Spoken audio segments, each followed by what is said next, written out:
Hi, everybody. So today marks the first episode for our new series on YouTube, in which every month, based on seasonal availability, we are going to be showing you a different arrangement every week that can either be with forage, local seasonal greens, cool flowers, or grocery store flowers, even dried flowers, you name it. We're going to get super creative in this series, and we're going to talk each week about a different way that you can create using these materials. It's all going to be super budget friendly and very sustainable and season friendly. So let's go. Come on. All right. So in today's episode, I want to start with some of the ways that you can get really creative and not bust the budget with seasonal availability. Some of the ways that I like to do that are, especially if it's in like the winter months, to maybe use more dried flowers, painted stems that you find, twigs, pine cones, you name it. Now, this series we're actually starting though, not in the winter, we're starting in the dead of summer in July here in Florida, which means we have a lot of greenery available to us, as most parts of the world do in the summer months. But I also want to share with you some of the other things I do. For example, here when it gets super hot, we don't have a lot of like the colorful types of flowers that you might have further north. So I want to chat with you a little bit about all the different ways we utilize what we have. You can certainly do the same regardless of what region or country you're in. But I hope that this is inspiring. It lets you be a little bit creative and think outside the box with foraging in particular. And so that's what we're going to be focusing on today is what you can find with where you are seasonally. So let's jump in. All right, so all of what I'm going to show you today was actually found in my backyard. There are also some really fun places that I love to go, friends, farmland, and areas that I know are safe and legal to forage stems. And I actually have an article on Thursd.com, which is a great resource that really dives more into foraging, how to stay safe, things to think about. I'll go through a lot of those today in this video, but I've also linked the article if you would like to learn more about foraging and how I like to incorporate that into my design work. So, the definition of foraging, what is it, right? What is foraging? Foraging is basically utilizing the resources that you have, literally in my case, in my back and front yard, but around you that are seasonally available. They are growing, and in fact, cutting a lot of these stems helps proliferate their natural growth. I also like to think about if something is not a native species in my backyard. Some of the ferns that I have here, for example, are not. They're somewhat invasive, and so I don't mind cutting those back and then being able to use them in arrangements because it actually does help the natural landscape. So again, more information in that Thursd article that I mentioned, but let's start and I'll share with you some of the stems that I use and then how I arrange with them.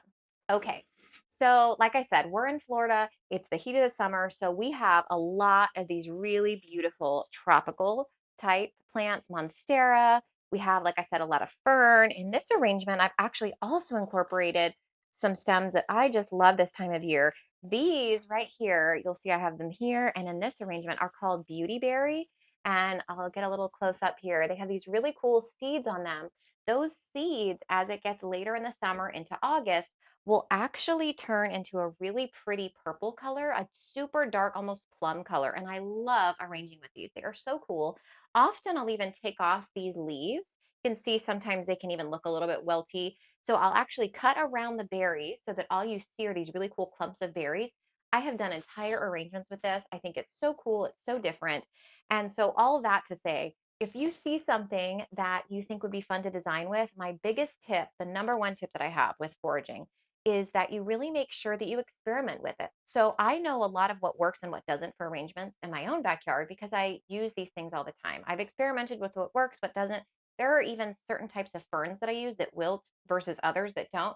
These right here, for example, are the perfect fern that I love experimenting and designing with because they do not wilt, they do well out of water, but other ferns are not the same. So when you're thinking about how you want to arrange flowers, how you want to design with them, especially if you're thinking about foraging, make sure you experiment a little bit first, right? Especially if you're going to be giving this as a gift. I would try maybe the week before, see what you have, what you could design with, what looks great, maybe what doesn't do so well in or out of the water, and then go from there. A couple of the other stems I wanted to share with you today are actually, this is one that is so cool too. Right now, again, it's just the greens, but as we get later into summer and early fall, as things start to cool down a little bit, this is actually a ginger leaf. Let me move this so you can see it. And it has a really beautiful ginger fragrance. And then these will become honeycomb ginger pods. So as they continue to grow, there'll be this really cool pod. It gets kind of a yellow orange color in it. And so hopefully in the next few weeks and months, I'll share with you a little bit more about about this one and how I use it. Again, really cool. I love the evolution of some of these stems too in my own backyard and how I can incorporate them. So I hope that just in even looking at this quick little greenery textural, bunch of greens, that you can get an understanding of how you could potentially look in your backyard, find unique things, and design with them. This does not have to be something that you spend, hours trying to determine what specific species it is, or you certainly could if you want to. I think that's also great. But a lot of times, if you are aware of things that you can cut that are prolific growers in your area of the country, those are all really great things that you can design with. And I encourage you to experiment and see what you like in that space.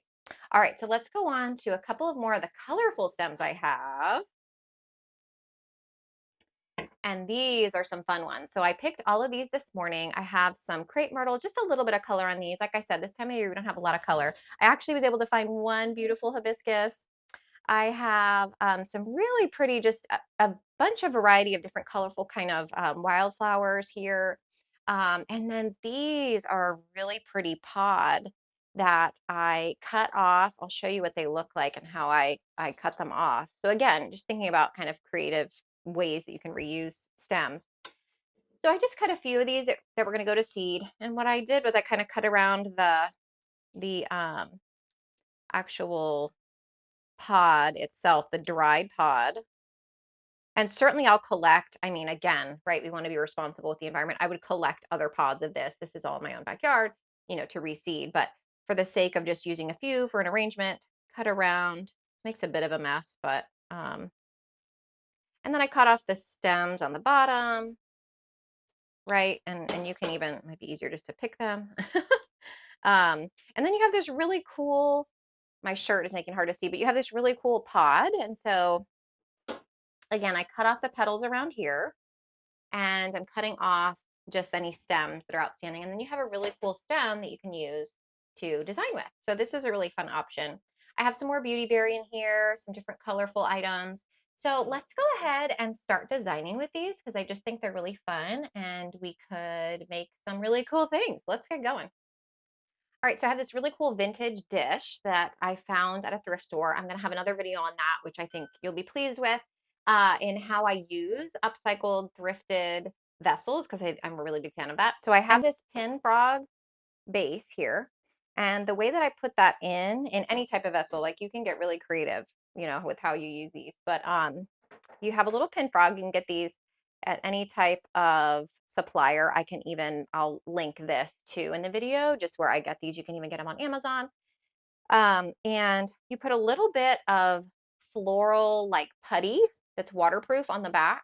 You want to ideally put it all the way around the base and then stick that in. It has to be dry when you stick it in, and then push down on that. And once that is secured, you're ready to design. And this is what I have, white and green putty. That's what it looks like. You can also get that online pretty easily. Okay, so this is ready to design. And what I love about using this style is you can really do like cool kind of Ikebana style arrangements with this, and it can be very simple. So like I want to experiment a little bit with these greens and with the those pods that I found, because I just think that's kind of fun and different. Let's see what else I have. Right, that's kind of cool. I'm going to cut this a little shorter. Maybe take off some of those bottom leaves off of there. But I just think this is such a cool way to design. This is very simple. Like this is very minimal, simple. You can kind of see, ooh, I like that. If you wanted to add a little bit of color, I have this pretty crepe myrtle. She's at the tail end, but she's pretty. She's got a little pink, so I wanted to cut, see how I could use that. Maybe put her right in the front. Oh, I don't know if you can see it in the video. There's a little ant right on the edge of that one seed pod. So that is the one thing to keep in mind when you're foraging, is like, obviously there are going to be friends that join you for the ride. I try to make sure I kind of, tap things off, and I'm not bringing any insects in that don't want to be here. But that is something just to keep in mind. Obviously when you're foraging, I definitely wear boots, especially in Florida, for snakes and all the other things.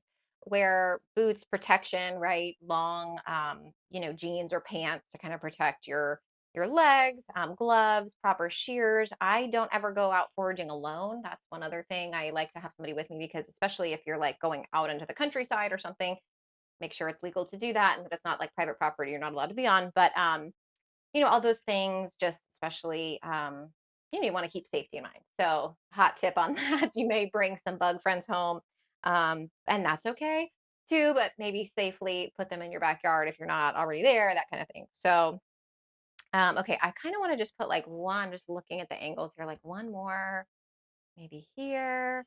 And I like it. Like, I like how simple this is, how cool and modern it is. And this is the type of thing, like maybe you're going to like a housewarming party or something, and you bring a little cute vintage dish with some flowers and a bottle of wine or something. So just kind of an idea there with the foraging and arrangements. The other thing I want to just kind of touch on, because we talked about it a little bit earlier, is this idea of just using greenery and textural greens, particularly depending on like what part of the country you're in.